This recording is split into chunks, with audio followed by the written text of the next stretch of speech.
Hello and welcome to another Demon 212 PC review. Today I'm going to be taking a long overdue look at Borderlands 2.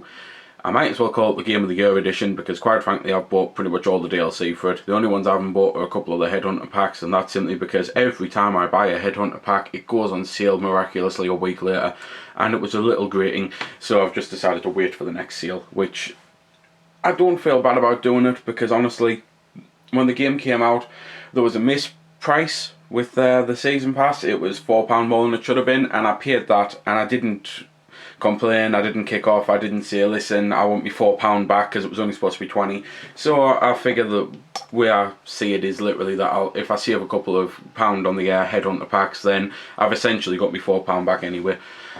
That's not to say though that the game isn't worth every single penny I spent for it. I honestly think this is probably the most expensive game I've ever bought, simply because so much merchandise came out for this and I was so obsessed with Borderlands. I got the collector's edition, the full-on loot chest. I didn't pay through the nose for it. I was lucky enough to get a pre-order in. I got the second loot chest they released. I got the collector's guide just so I had the collector's guide. I got all sorts of stuff. I even tried to get a satchel, and unfortunately someone who I can only assume was upbidding it for a friend, as it was literally increments of 50p until it got to the £70 mark, and then it forces you to go in increments of £1. He put in about 35 bids just to outbid me, so that would say to me that he was bidding it up for a friend, so I refused to bid anymore. But I'm not bitter or anything. The daft thing is I probably wouldn't have even used the satchel. I probably would have just kept it with the other Borderlands loot, so it's not as if I've missed out.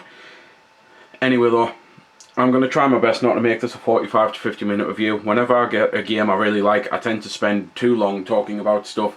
And when it comes to Borderlands, not only do I love this game enough to have put in about 500 hours in the first 10 months, and I've just put in about just under 600 hours total now, simply because the Vita version's out soon. So ever since that was announced, I stopped playing the PC version because I knew I was going to get the Vita version, and I'm a little bit gutted that the Vita version isn't out already in the UK and it's out already in the States, and no one's reviewing it and no one's mentioning it. And this is one of those times where I was just thinking, if only there was someone out there actually willing to do a 20-minute review simply mentioning how the controls handle, how this, that and the other is affected, you know, the sort of thing that people might need to know before they rush out and buy the game again. Because if it turns out to be a horrendous port, I think I might just not so much cry, but I'll be incredibly disappointed, because this is the first game in about 20 years now, well to be fair about 15 years since Ocarina came out, that I've found a game that's been anywhere near as good as some of the greatest games ever, for my own opinion. I absolutely adore everything about this, I really do.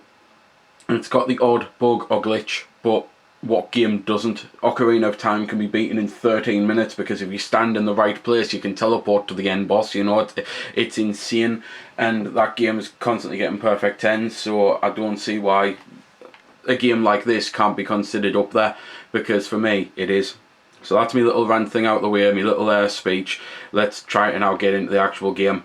Because at the start you've got a lot of stuff to do. You've got a lot of your different matchmaking and networking options and that, and the game is better played with friends, but you can actually play this one alone.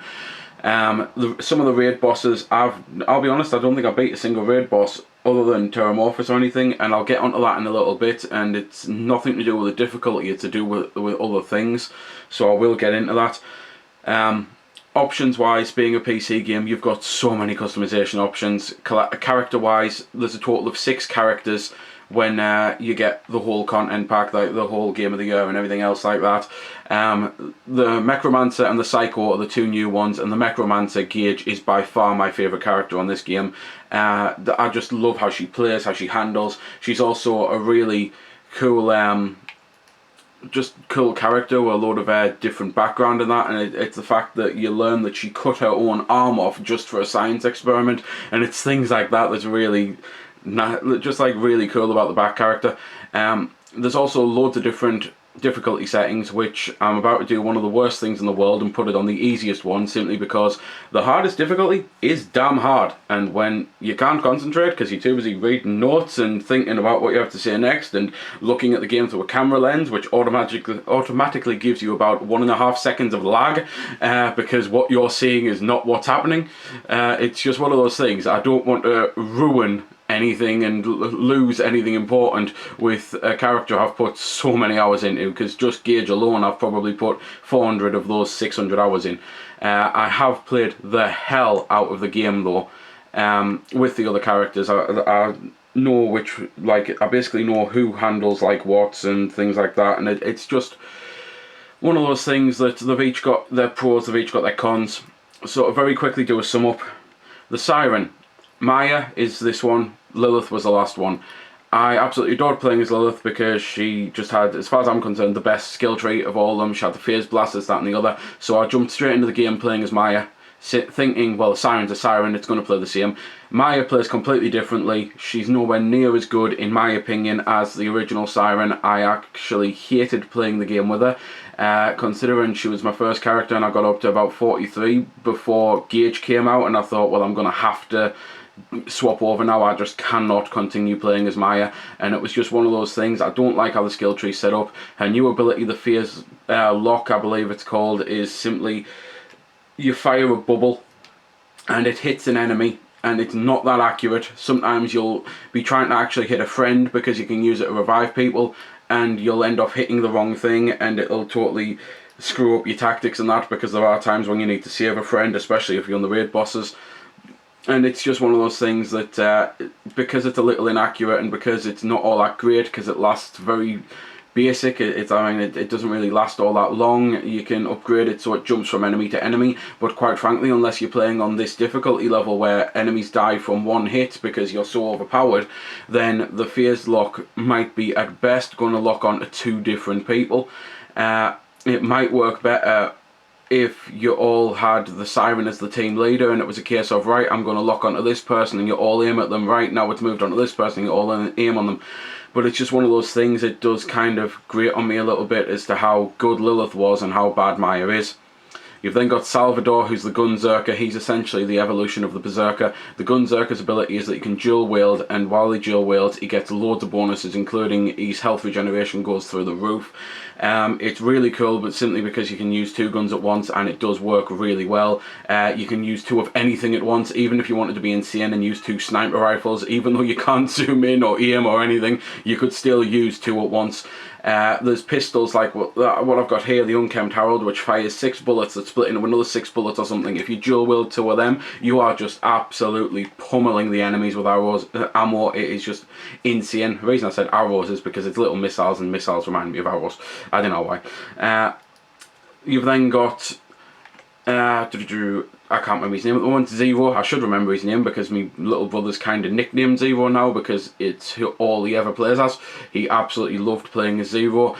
He's an evolution of the Sniper, the Assassin, the Hunter, whatever the original class was called, but basically it's Mordecai. It's the evolution of that class, and if you go back to my Borderlands 1 review, and yes, I'm aware I've done 2 of them, and one of them is 4 or 5 part, and I'd have to try and find it myself because I'm interested in simply mentioning it now. I actually said with Mordecai, I absolutely detested his original power where he threw out a hawk. It didn't make any sense at all.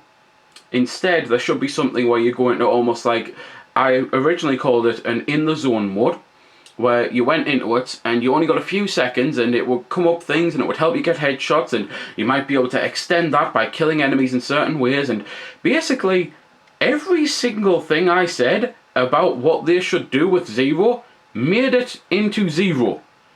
I swear down, I don't know if someone at Borderlands at Gearbox actually saw that video and thought, you know what, that's a good idea, or if literally wires were crossed, and because I mean at the end of the day 2 Dennis the Menaces exist.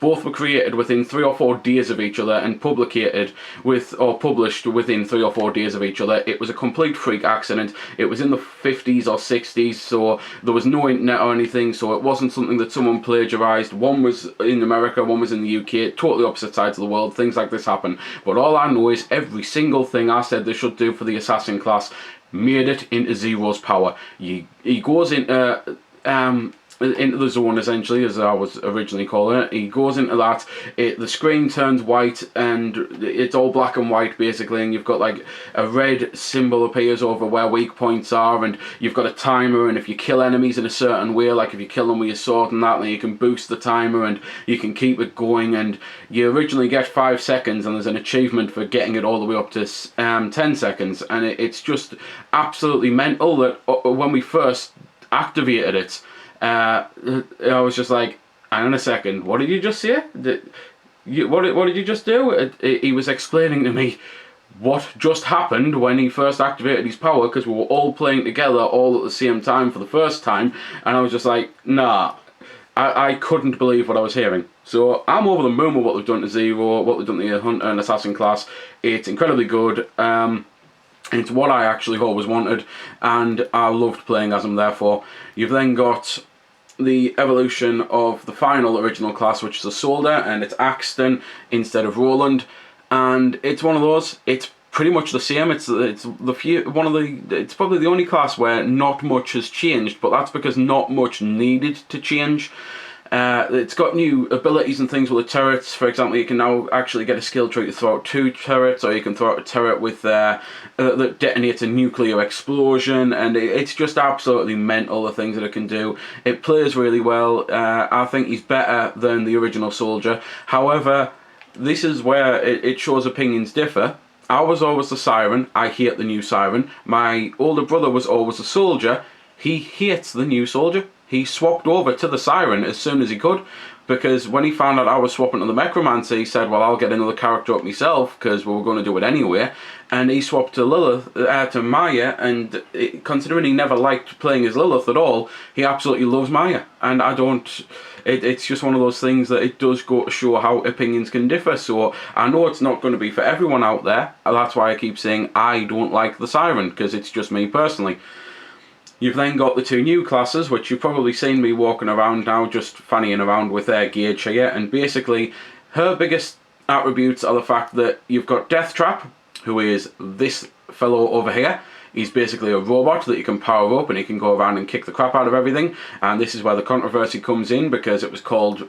It's the best friend skill tree or something like that, and it was basically called girlfriend mode, because you could go through the entire game and have Deathtrap kill everything. Now, I'll be honest with you, that wasn't a lie. You can go through the entire first phase of the game and have Deathtrap kill everything. You don't really have to do anything. I tested it out simply because I was just trying to rush through to level up to get to playing on playthrough 2 at the time. So I just powered up Deathtrap to the max and let him do it all, as I just literally ran from A to B, pressing X and that every now and then to pick up the objective or to do the objective. I didn't really care about taking me time, because the whole point was I had a weekend to get the character up to 43 so we could start playing again. To be fair, I needed to get it done by the start of the weekend, so I had like 2 or 3 days before the weekend to get Gage up to be able to start playing on the file again, and I just made it. I literally finished about half an hour beforehand, and it's just one of those things that I loved playing as Gage with just using Deathtrap, but I didn't really use any of the other skill tree, and I thought, well, it's just going to be Deathtrap, that's going to be the reason to do it. Turns out Anarchy is the reason you play as Gage. I learnt this once I started to play it properly. Anarchy is the symbol on the right there of the middle bar that keeps totting up, and I've currently got 100 of. You can get 600 maximum, I believe. I have not found any way to get higher than 600, and basically Anarchy increases your damage by 1.75%, so just shy of 2%, per Anarchy, but it decreases your accuracy the same way. And it works out that with the 600 Anarchy, you can, and I originally had this written down and for some reason I deleted it because I never thought I'd be referring to it, but you can actually have over 1000% extra damage, but at the same time you have under 1000% accuracy. So anything you hit is more luck and miracles than anything else, which is why there's an ability where Gage has Ricochet. So bullets will ricochet, and this is the best shotgun I think I can show it with, because this gun itself has Ricochet, and bullets basically ricochet and they'll do half the amount of damage that they would have done. So you're still dealing over 500% from that ability. and that's if you get it up to 600 anarchy. Personally, I think 400 is the right amount of anarchy. It's all I can really say, because I hated using 600. But when you fire the gun, the bullets, as you can see, are just flying all over the place, and it's just absolutely mental. You can see them pinging back and forth. There is, if you get in a confined enough space, a way to actually get these bullets to literally go ding ding ding ding ding ding ding ding for about 30 seconds, and it's insane. The physics on the game, the people who designed it clearly knew what the hell they were doing, because some of it just, it's out of this world physics. It's to quote Scotty, you can't change the laws of physics, except these guys did. And that's why you use anarchy, because it makes you infinitely more powerful, and as long as you learn how to use it, then having no accuracy doesn't mean anything at all. It just means you have to use shotguns or use weapons that it doesn't really matter with. For example, there's a reason I use this pistol. It's a little hard to be inaccurate when you're firing 42 bullets in a cross-spread section, you know? Something is going to hit. And seeing as it's all explosive, there's no ricochet, so you're always getting a good damage from when you do hit. There's then Krieg the Psycho, who everyone wanted to play as a Psycho ever since they first saw them. Be honest, it's one of those things you wanted to have the Psycho's powers, and Krieg is phenomenal to play as. His whole point is he doesn't rely on shields, he relies on insane amounts of health. He's got a huge buzzsaw axe, a buzz axe, or whatever they're technically called, and when he goes into Psycho mode, he's just insane. And that's the whole point. And it's so much fun to run around and shoot the hell out of nothing, because instead all you want to do is rip their heads off with an axe. They've managed to make a melee character, finally, for a shooter game. I was saying for ages that the only other way they could have went with Mordecai, because he had a sword, would be for the assassin class to be a melee character. And I was begging and desperate for a melee character, because swords work so well on the likes of Elder Scrolls, which you can play in first person, and there's other games that do it as well. So to turn a heavily inspired shooter game, where the whole point is you want to get more guns and guns and guns, to create a character where you don't really care about the guns that much, because all you want to do is go into Psycho mode, go berserk, and start killing everything with your buzz axe. It's just absolutely insane, and it's why I hope in Borderlands 3 the next evolution is in progress already. I hope they then do a melee character. I hope you can get special swords or throwing knives, and then if they start adding loads of swords and throwing knives that you can collect, so not just the base melee attack, you know, like Gage has a hammer, she always has a hammer, she always will have a hammer. There's no way to upgrade that. Krieg has the buzz axe, obviously he always has the buzz axe, and etc, etc. It's just one of those things that I would love it instead if they turned around and they said, you know what, we are actually now going to add swords and knives and things, and we're going to do it the proper way. So that's, I suppose, the 6 characters in a nutshell, and I realise I've already taken about 15 minutes, so let's try and get on. Let's see if I can do the rest of it in about 5. You might have noticed there's an array of weaponry. There's a bazillion, gazillion guns in the game, basically. There's no real number, because no one really knows except Borderlands, and they're never going to tell you, because they like everyone to believe that there's an infinite number of guns, when everyone knows there can't really be an infinite number of guns.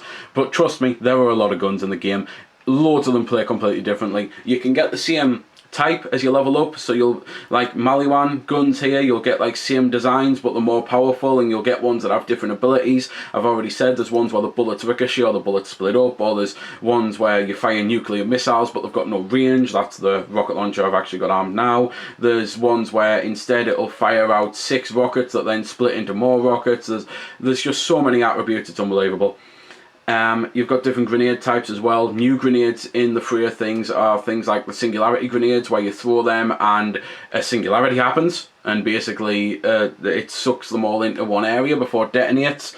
They're like black hole grenades essentially. There's grenades that now have special effects, so like you'll throw one and it'll land, and then a jet will come up and it'll just start spinning around and spraying fire or acid. There's loads of new types of grenades overall. Considering there were about 4 or 5 in the original game, there's about 10 now, and the ones that are old have been reworked. I'm using Bouncing Betty grenades, which bounce up and down firing bullets. In the original, Bouncing Betty grenades just bounced all over the place. I never really noticed anything other than that. They didn't do anything from what I could tell, and it's why I always use transfusions. Now on this one, there's transfusions, but they do a completely different job. They don't just suck energy out and things like that. They've got all sorts of different attributes, and it's insane. There's just a load of new weaponry and things, and as I say, the only thing that doesn't get upgraded or anything like that are melee weapons, so I am hoping for Borderlands 3. I don't think they're going to do it in the pre-sequel, which I can't wait for, but I'm hoping for, maybe it's something that they didn't have the ability to go into the engine and tweak it as much, because they might have been using a lot of power on the engine already, whereas now, with next-gen systems out there, and with it means they can start using more PC power as well, then maybe they're going to be able to do it, you know. There's all sorts of Easter eggs in the game, and the story and everything, it's all about humour. And originally the story, loads of people hated on Borderlands for its story, but it was enough. Basically, they knew what the game was going to be. It's going to be an FPS Diablo, and that was the whole point. Loot drove you, not a story. What drove you was getting bigger and better arsenals.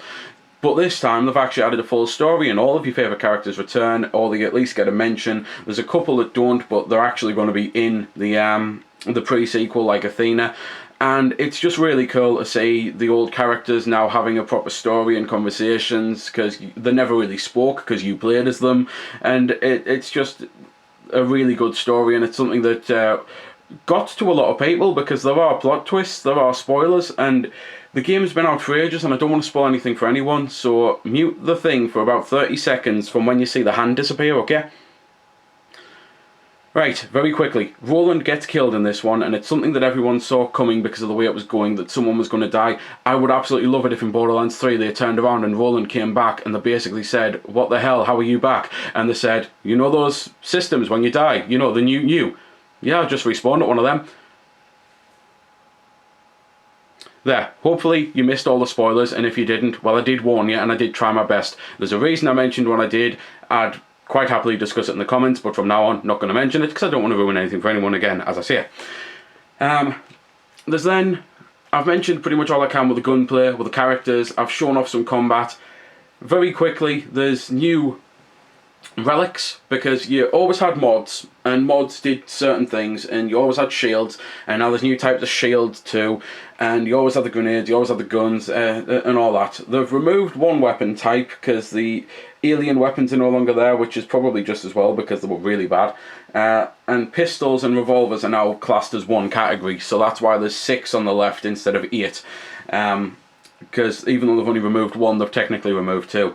There's now relics, and relics are really cool, and they basically, they give you different abilities. There's this one here, what I've got, which gives me more fight for my lifetime, which, for those who don't know, when you die in Borderlands, you don't outright die, you get a timer that tells you if you're about to die, and that's one of the coolest things with Krieg. When he goes down, he actually is allowed to walk around throwing dynamite, so at the very least, it means if you're playing multiplayer, then when you go down, your friends can heal you. So at the very least, playing as Krieg, even if there's nothing for you to hit, you can run towards them, because sometimes the people are just too far away to be able to revive you. And the more you die, the more money you lose. Well, to be fair, you start dropping down severely. There's no money glitch on this one like there was on the last one, where it was a case of you had infinite money once you reached the maximum number, because the game couldn't work out if you were losing it or not. So I was losing 150 billion per death, but I wasn't going past the 10-9 digits, you know.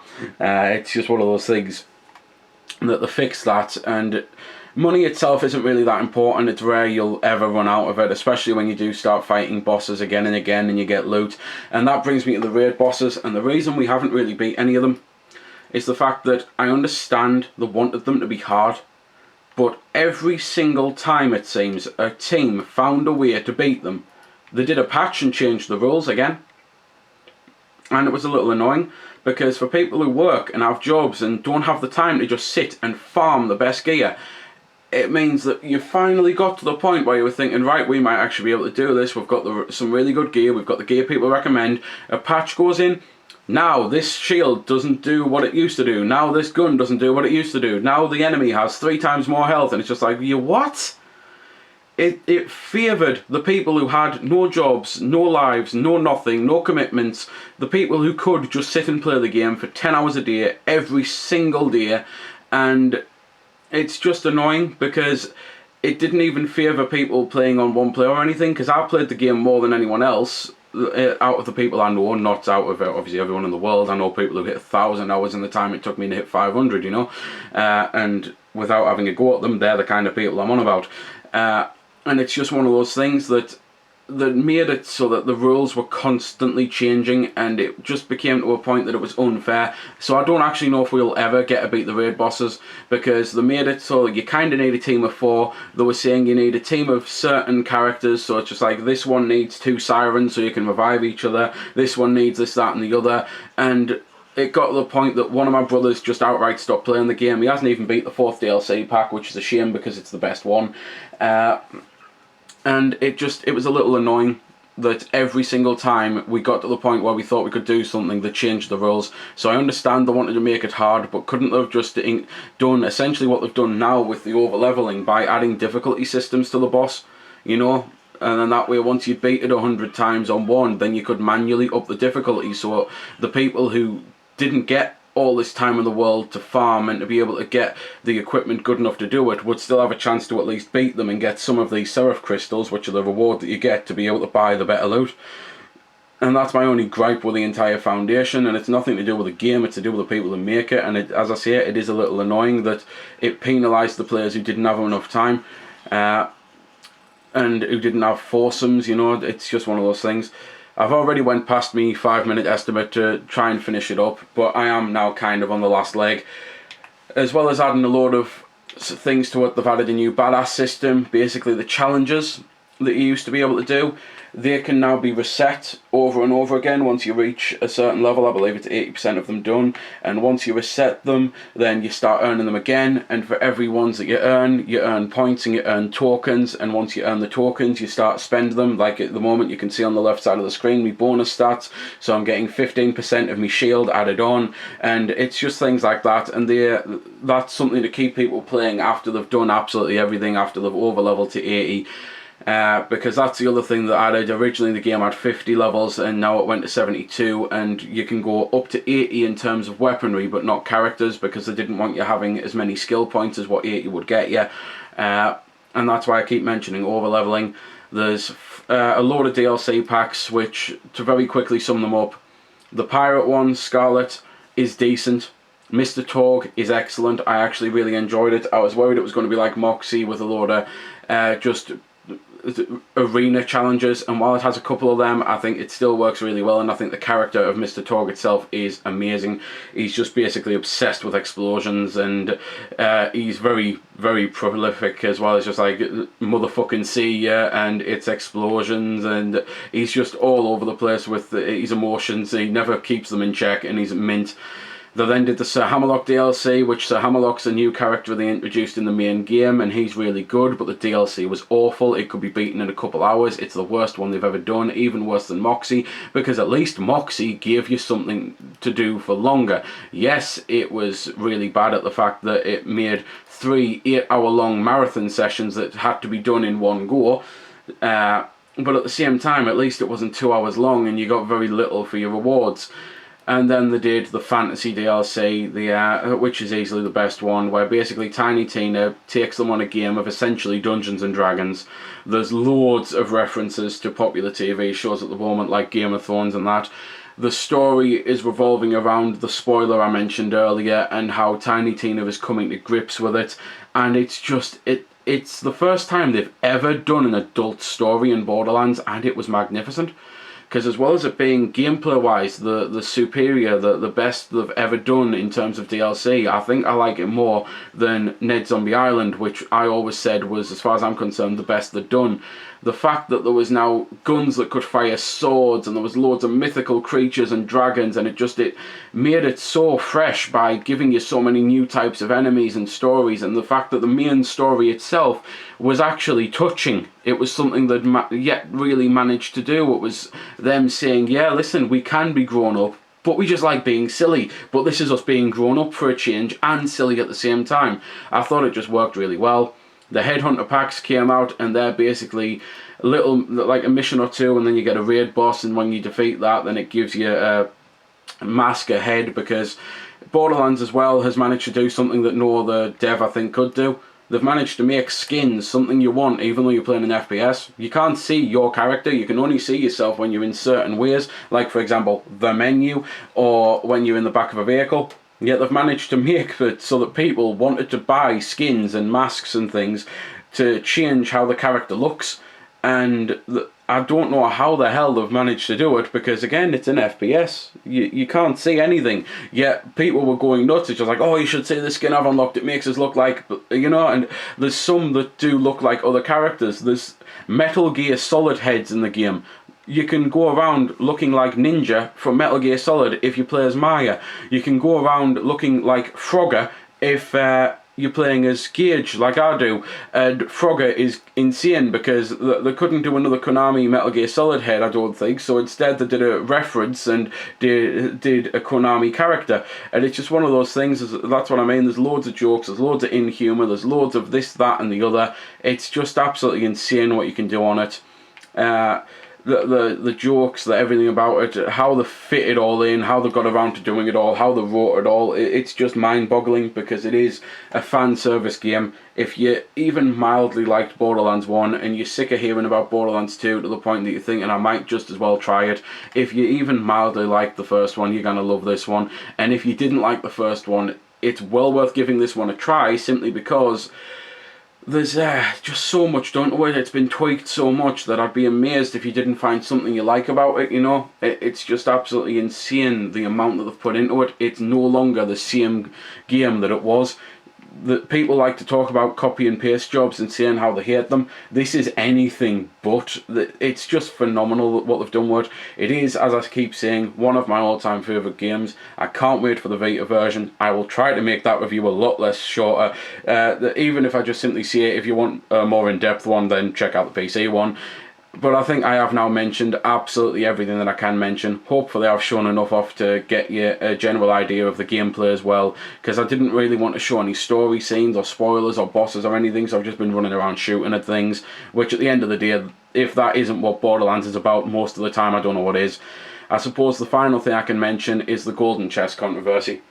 For those who don't know, the golden chest was added, and even though it's the only golden chest on the entire game, people went around and they spent their rare golden keys that they thought was going to be such a finite amount, which now it gets to the point that I know people who didn't spend them at all because they were worried about it being so finite, and then the guy woke up and realised he had 500 keys, so started spending them.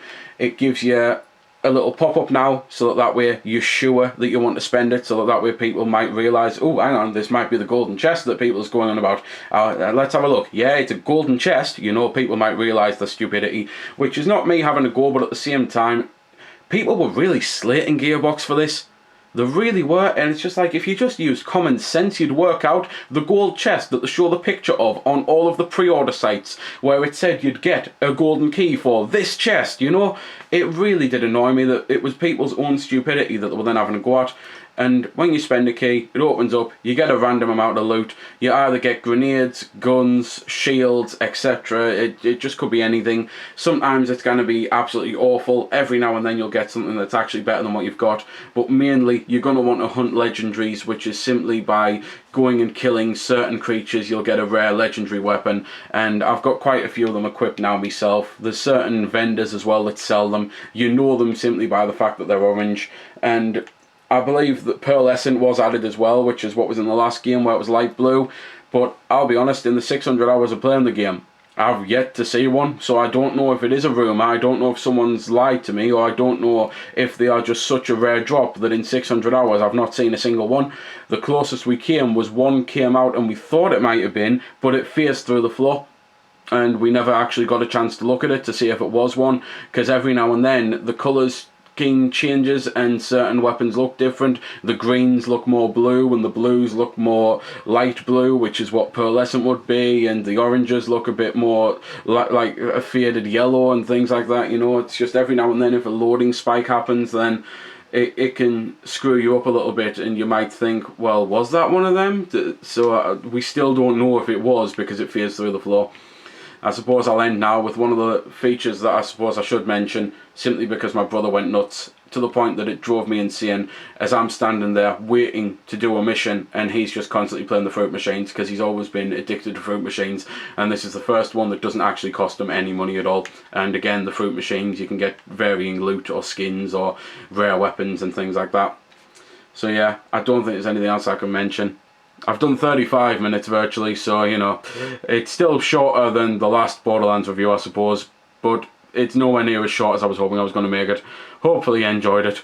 Hopefully you'll give the game a try if you hadn't tried it yet, and if you do like the game already, then why are you here?